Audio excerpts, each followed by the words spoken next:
नमस्कार, मेरे YouTube channel पर आपका स्वागत है।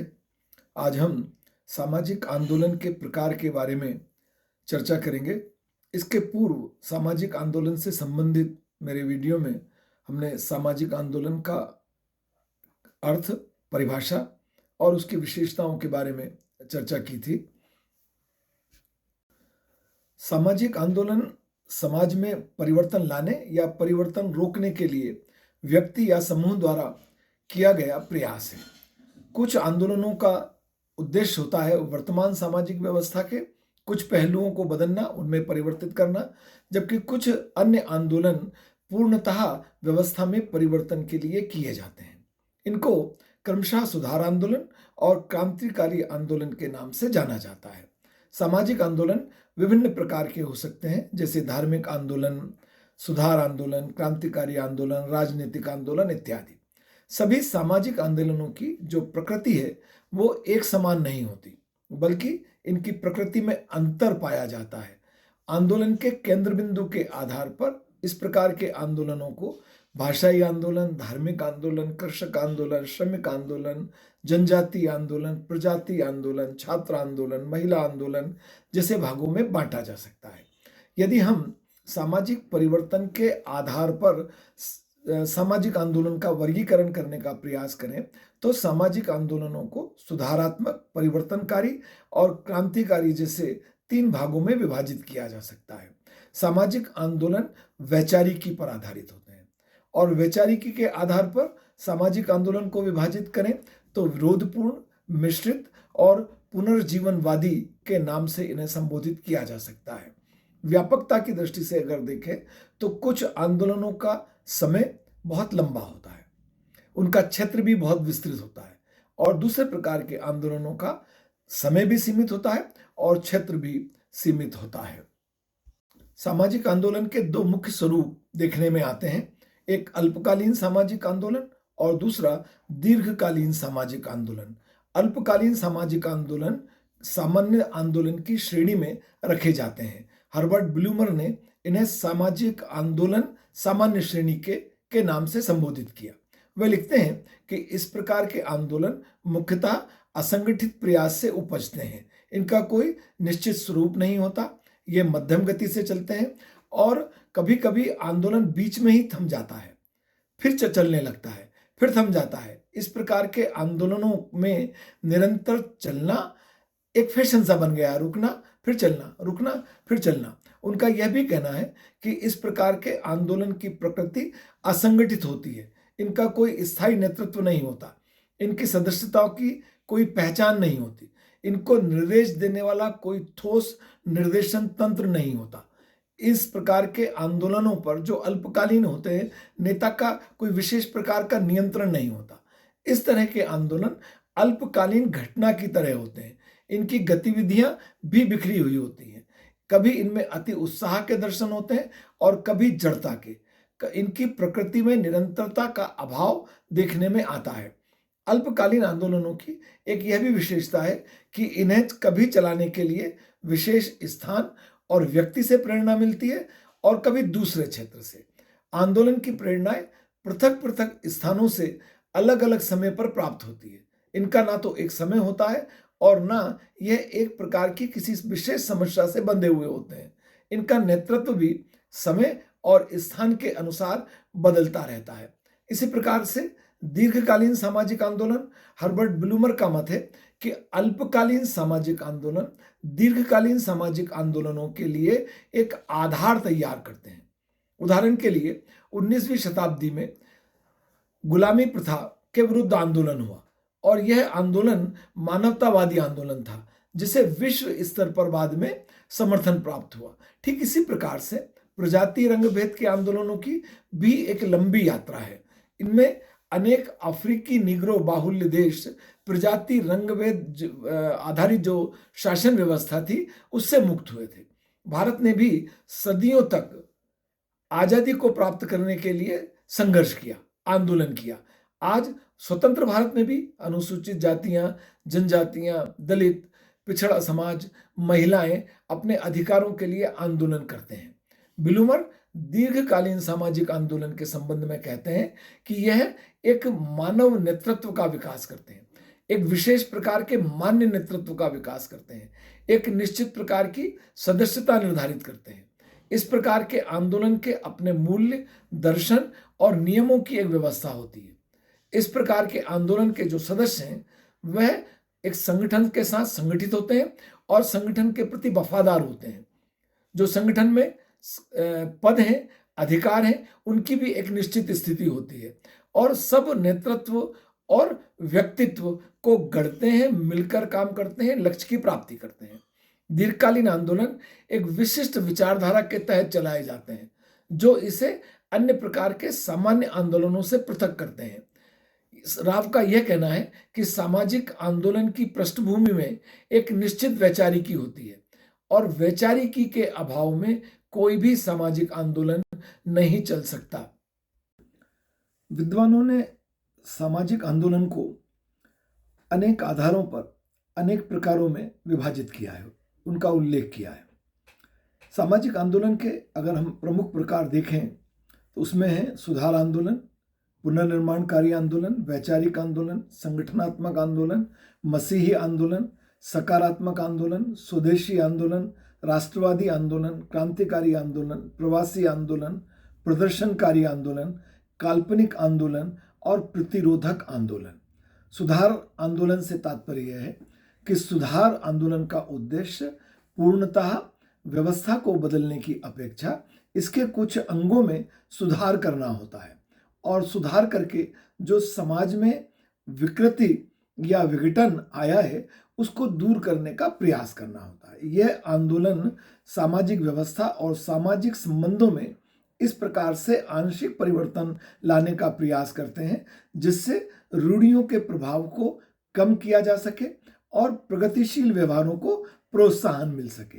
सुधार आंदोलन केवल प्रजातंत्रीय समाज में ही संभव है जहां लोगों को वर्तमान संस्थाओं की आलोचना करने का अधिकार प्राप्त होता है और वह उस आलोचना के माध्यम से जन समाज को जागृत कर प्रशासक पर दबाव डालकर समाज में अपेक्षित परिवर्तन लाने का प्रयास करते हैं। राजा राम मोहन राय, रानाडे, महात्मा गांधी, बाबा साहब भीमराव अंबेडकर, स्वामी दयानंद द्वारा सती प्रथा, छुआछूत, स्त्रियों के शोषण और वैवाहिक कुप्रथाओं के विरुद्ध जो आंदोलन किए गए वह आंदोलन सुधार आंदोलन के उदाहरण है।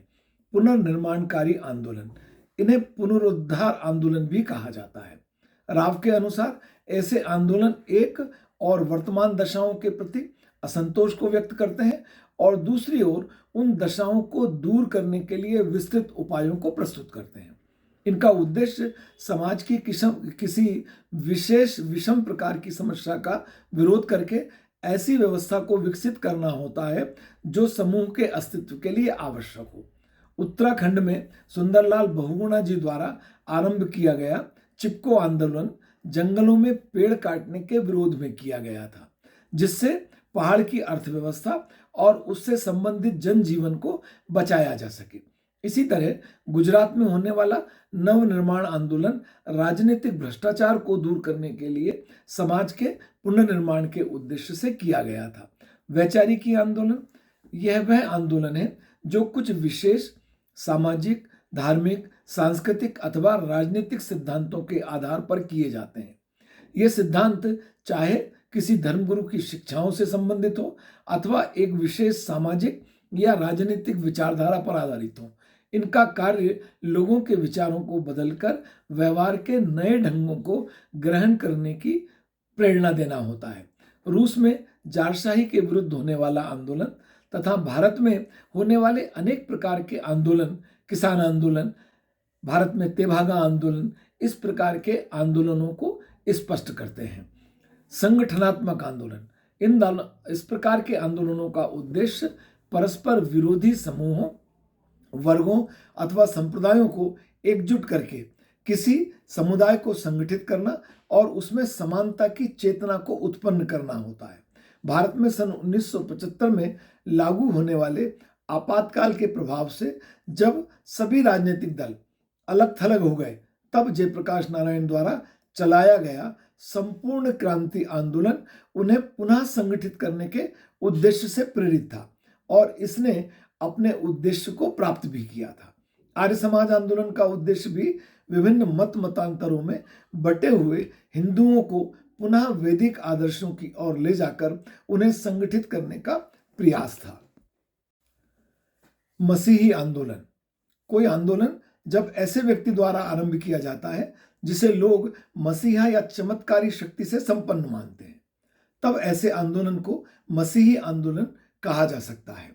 इस तरह के आंदोलन तभी प्रभावपूर्ण रहते हैं जब उस नेता की चमत्कारी शक्ति पर लोगों का विश्वास हो और आस्था हो, और यह शक्ति जब तक बनी रहती है, जब तक लोगों का विश्वास और आस्था बनी रहती है, तब तक यह मसीही आंदोलन चलाने वाले नेता का अपने अनुयायियों पर प्रभाव भी होता है। चैतन्य महाप्रभु द्वारा चलाया गया हरे कृष्ण आंदोलन, केरल में नारायण गुरु स्वामी द्वारा चलाया गया श्री नारायण धर्म परिपालन आंदोलन, नेल्सन मंडेला द्वारा चलाया गया रंगभेद के खिलाफ आंदोलन और तमिलनाडु में रामास्वामी नायकर द्वारा आरंभ होने वाला द्रविड़ आंदोलन इसी प्रकार के आंदोलन के उदाहरण हैं। सकारात्मक आंदोलन, इन्हें अभिव्यक्ति मूलक आंदोलन अथवा सार्थक आंदोलन भी कहा जा सकता है। यह वह आंदोलन है जिनमें किसी विशेष व्यवस्था का शांतिपूर्ण ढंग से विरोध करने के साथ ही ऐसे कार्यक्रमों अथवा व्यवहारों पर जोर दिया जाता है जिससे लोगों में एक नई शक्ति का संचार हो सके।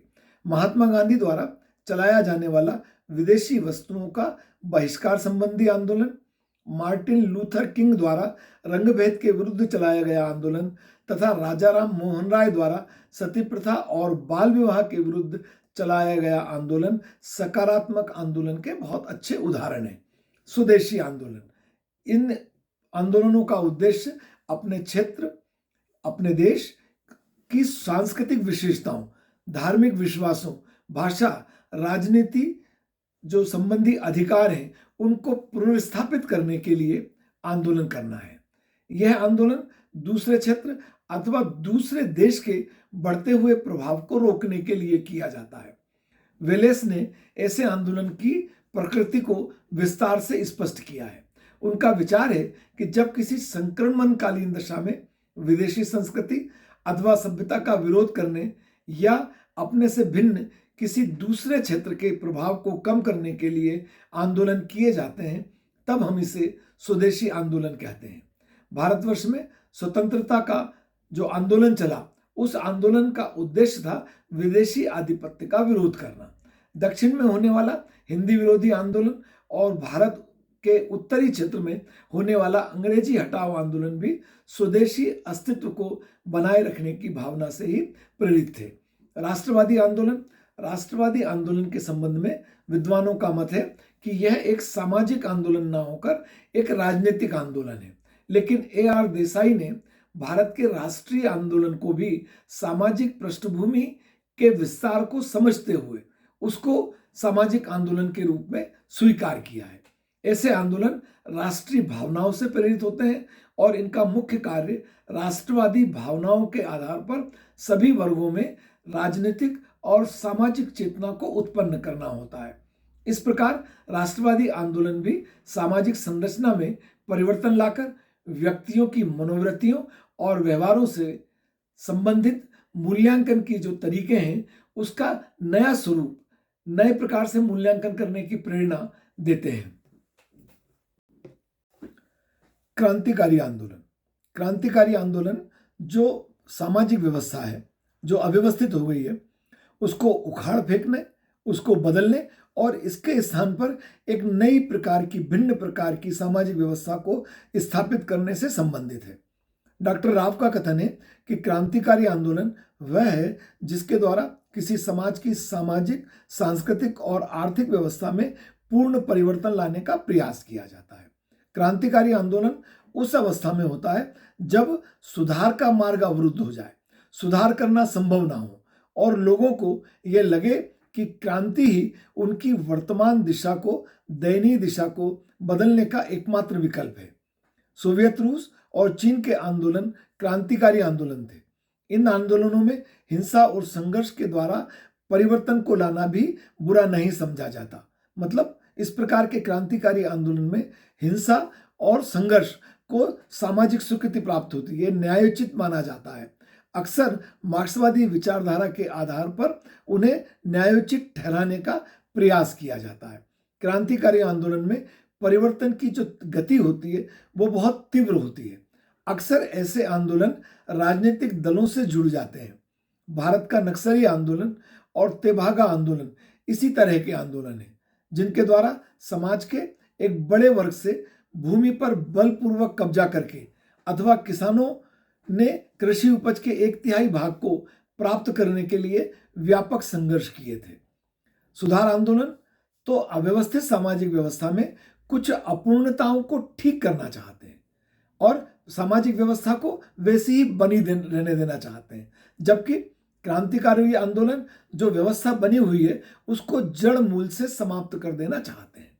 प्रवासी आंदोलन उस स्थिति में होता है जब लोग विशाल संख्या में एक देश को छोड़कर दूसरे देश में किसी स्थान पर निवास करने लगते हैं और इस प्रवास का कारण वर्तमान परिस्थितियों के प्रति असंतोष अथवा अपने सुंदर भविष्य का आकर्षण हो सकता है। लोगों के प्रवास मात्र को प्रवासी आंदोलन नहीं कहा जा सकता। इसे प्रवासी आंदोलन उसी अवस्था में समझा जाएगा जब असंतोष का केंद्र बिंदु भविष्य के प्रति आशा और नए स्थान पर जाने का निर्णय उस आशा के कारण सम्मिलित हो। यहूदियों का आंदोलन, इजराइल में यहूदियों का बसना प्रवासी आंदोलन था। इसी प्रकार पूर्वी जर्मनी से पश्चिमी जर्मनी में लोगों का चले जाना भी प्रवासी आंदोलन की श्रेणी में सम्मिलित किया जाएगा। प्रदर्शनकारी आंदोलन, जब लोगों को ऐसी सामाजिक व्यवस्था से सामना करना पड़े जिसको वे छोड़ नहीं सकते तथा जिसको बदलने के लिए वे अपने आप को शक्तिहीन महसूस करते हैं। ऐसा महसूस करते हैं कि उनके व्यक्तिगत प्रयासों से उसका बदलना, उसमें बदलाव आना संभव नहीं है। तब इसका परिणाम होता है एक प्रदर्शनकारी सामाजिक आंदोलन के रूप में हमारे समक्ष काल्पनिक आंदोलन एक ऐसी आदर्श सामाजिक व्यवस्था अथवा पूर्ण समाज की रचना करना चाहता है जो वास्तविकता में नहीं है, अपितु केवल मनुष्य के कल्पना की खोज है।